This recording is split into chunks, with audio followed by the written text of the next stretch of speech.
आजच्या तरुण पिढीची कृषी जीवनाविषयी आणि पर्यावरण संवर्धनाबाबत असलेली अनास्था तसंच आरोग्याच्या बाबतीत होत असलेला निष्काळजीपणा या बाबतीत येणाऱ्या काळात सुधारणा व्हायला हवी तरच आरोग्य, कृषी संवर्धन, समृद्ध पर्यावरणाची वाटचाल यशस्वी करता येईल असं प्रतिपादन गारगोटी या बलश्रम क्लिनिक दवाखान्याच्या प्रमुख डॉक्टर अर्चना सुनील शुक्ल यांनी केलं।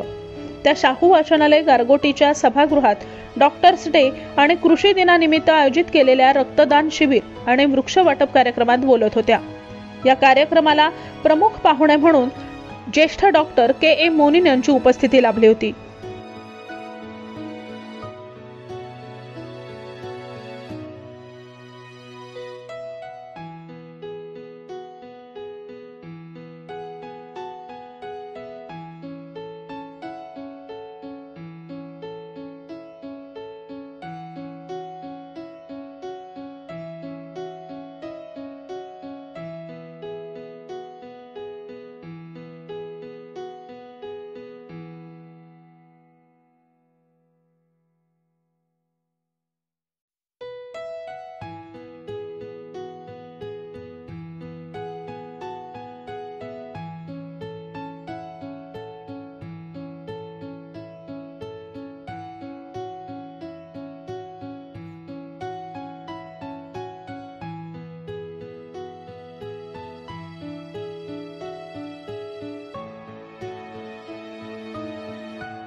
बुधवारी सकाळी 10 वाजता आयोजित केलेल्या कार्यक्रमात 57 रक्तदात्यांनी रक्तदान केलं। प्रमुख पाहुणे आणि रक्तदात्यांना आंब्याचं रोप भेट म्हणून देण्यात आलं।